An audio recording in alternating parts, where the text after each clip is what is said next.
In September 1941, the Ukrainian capital of Kyiv fell to German forces after one of the largest sieges of World War II. Before the grieving city could catch its breath, a string of sudden explosions tore through military depots and command posts, killing hundreds of German soldiers. These were delayed action mines planted by the Soviet Red Army during their retreat. For the new occupiers, they became a convenient pretext, not for a military response, but for vengeance.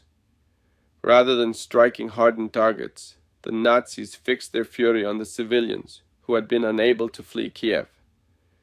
The Jewish community, already branded a racial enemy, was blamed. In a city stunned by defeat and suffocating under fear, a brutal plan was drafted in secret. Days later, a resettlement order appeared.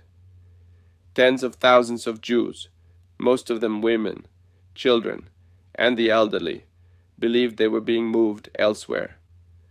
Their true destination was not new homes, but a deep ravine on the city's edge called Babi Yar. There the earth would swallow tens of thousands of lives, inaugurating one of the largest single-site mass murders of the war. Babi Yar, the resettlement order. After Kyiv fell on September 19, 1941, the city quickly came under German control. A little over a week later, on September 28th, the occupation authorities issued a special notice. Every remaining Jew in Kyiv was to report to designated assembly points on the morning of September 29th. The order was everywhere, pasted to walls, wrapped around telephone poles, fixed in the central market, repeated on crowded streets. It spelled out with chilling precision what to bring: identification papers, money, jewelry, warm clothing, and necessities for a long journey. Issued in the name of the German military administration, it warned that non-compliance would be severely punished. The word resettlement did its cruel work. After weeks of bombardment and chaos, many concluded they were being relocated, perhaps eastward or to nearby towns. Though forced, it sounded survivable. Clinging to that fragile hope, people complied, unaware of the trap that awaited them. On the morning of September 29, 1941, more than 33,000 Jews of Kiev arrived at their appointed spots. They carried small suitcases, cloth bags, light bundles, everything a family might need to start over. German soldiers, aided by Ukrainian auxiliary police organized by the occupiers, formed the columns and marched them toward the northwestern outskirts of the city, to the ravine called Babi Yar. At the assembly area near the ravine, the ruse was stripped away. Valuables, luggage, and documents were confiscated. Victims were ordered to remove their coats, then their shoes, then their clothes, and to form lines. Hesitation was met with rifle butts and blows. This stage was meticulously designed.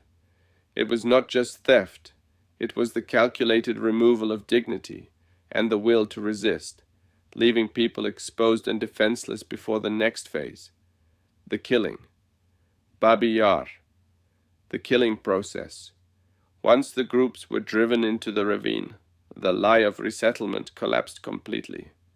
The executions were carried out with a grim mechanical rhythm by Einsatzgruppe C in coordination with the German Order Police, Ordnungspolizei, and local collaborators.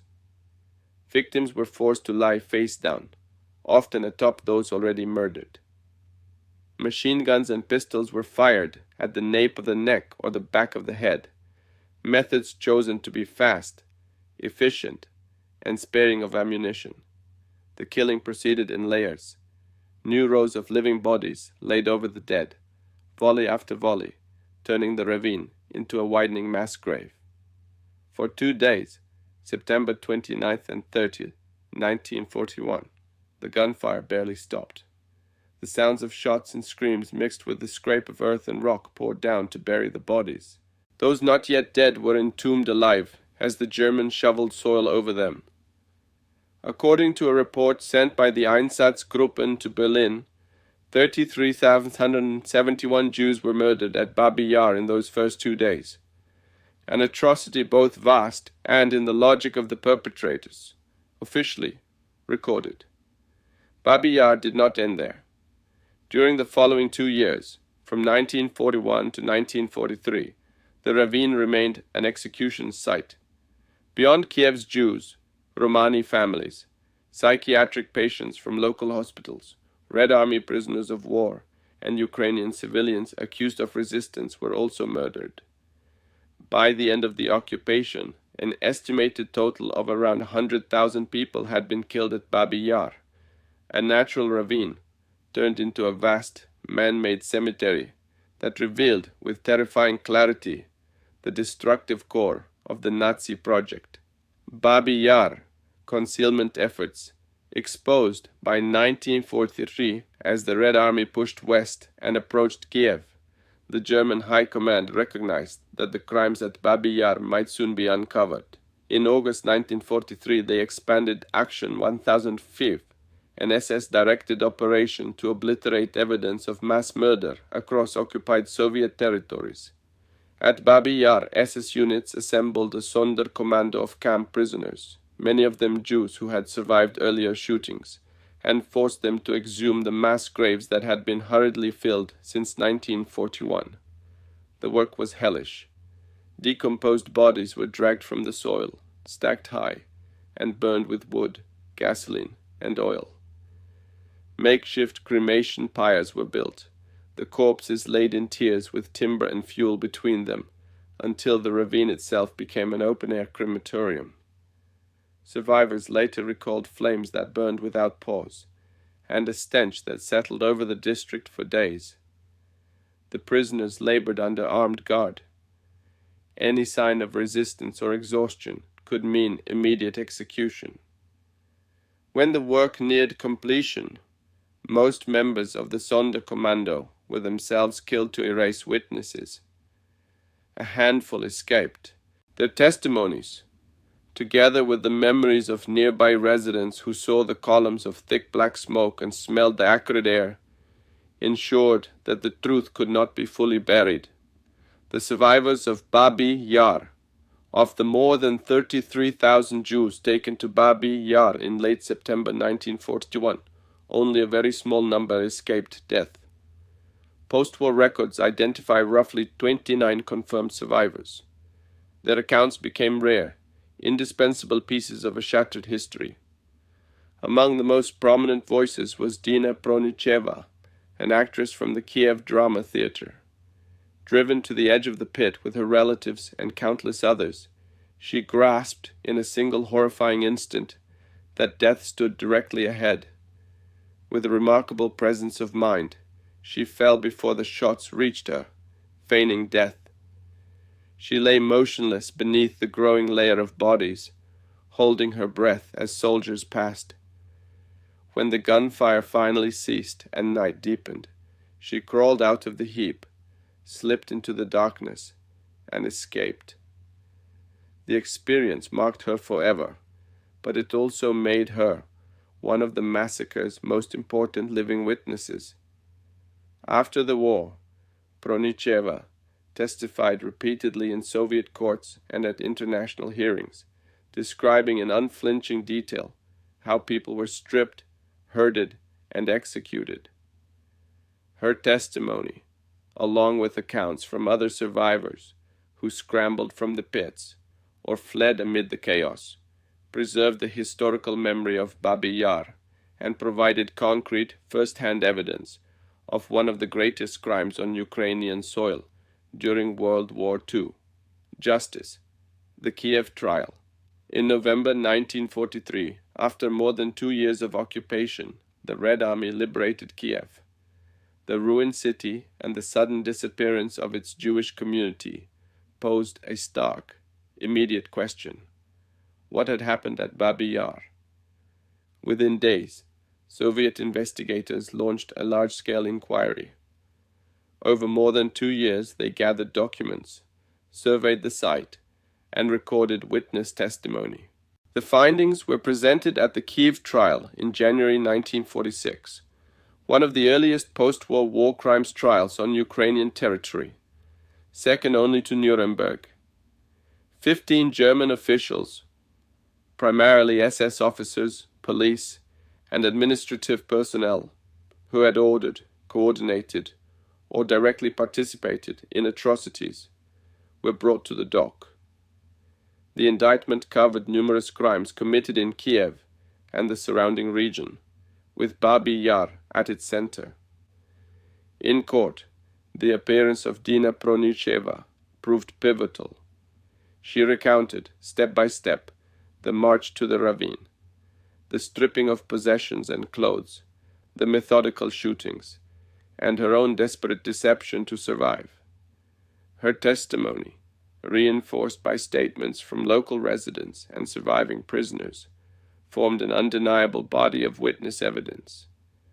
Side by side with it, captured German documents and on-site surveys demonstrated that the killings were not spontaneous outbursts, but organized operations carried out by Einsatzgruppe C and order police units under higher command.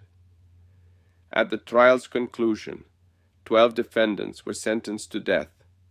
The remaining 3 received long prison terms. The death sentences were carried out weeks later, on January 29, 1946, in Kyiv's central square, before an immense crowd. It was both a legal reckoning and a historical moment, an attempt to return a measure of justice to victims who had been denied even a burial with names. The public execution in Kyiv. The executions took place on Kalinin Square, today Maidan Nezalezhnosti, the political and social heart of the city. An estimated 200,000 people gathered, a human sea that spoke to years of indignation and grief. One by one, the condemned were escorted to the gallows and hanged.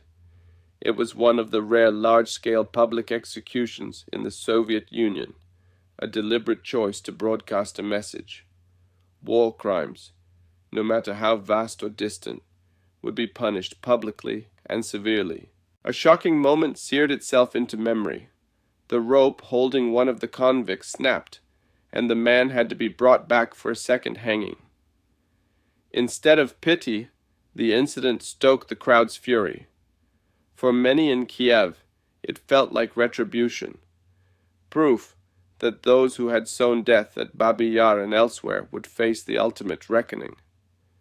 Politically, the spectacle asserted the state's power to punish the enemy. Socially, it offered the people of Kyiv a release, justice, delayed but visible, unfolding before their eyes. It was also among the last public executions the city would witness, a final somber tableau underscoring that the memory of Babi Yar could not be concealed and must never be forgotten. Historical significance. The public executions in January 1946 did more than close a trial. They set a marker in the city's and the nation's memory. Although many high-ranking architects of the genocide, including leaders of the Einsatzgruppen, would face justice elsewhere or later, Kyiv's reckoning still mattered. It declared that the crimes at Babi Yar and across Ukrainian territory had been officially acknowledged and would not be erased. For the families of the victims, it affirmed that their losses were seen and named. In the broader post-war context, it signaled a society beginning to confront a painful past, not simply punishing a handful of men, but expressing a determination to resist the dehumanizing ideologies that had led to catastrophe. Today, Babi Yar stands not only as a massacre, but as a warning about what happens when hatred is given legal cover and moral license. The Kyiv trial and the public executions that followed turned Babi Yar into one of the most searing and enduring chapters of World War II history. Reading these pages of blood, one lesson emerges with unsettling clarity. The distance between a functioning society and one that commits crimes is shorter than we wish to believe. It takes a convergence of three forces: relentless propaganda, the silence of the majority, and a disregard for human life. When they align, the unthinkable becomes possible. The task for our time is not only mourning, but vigilance. Whenever discrimination flares, whenever violence is incited, whenever a group is pushed to the margins, the alarm must sound. No nation, no people, no era is immune to repeating old mistakes if we surrender the will to resist injustice. The true value of recounting Babi Yar lies here. Stories like this shape our stance in the present. Each generation must cultivate compassion, defend human dignity, and find the courage to speak against inhumanity. That is not only a way to honor the dead, it is the only way to keep the darkness from returning.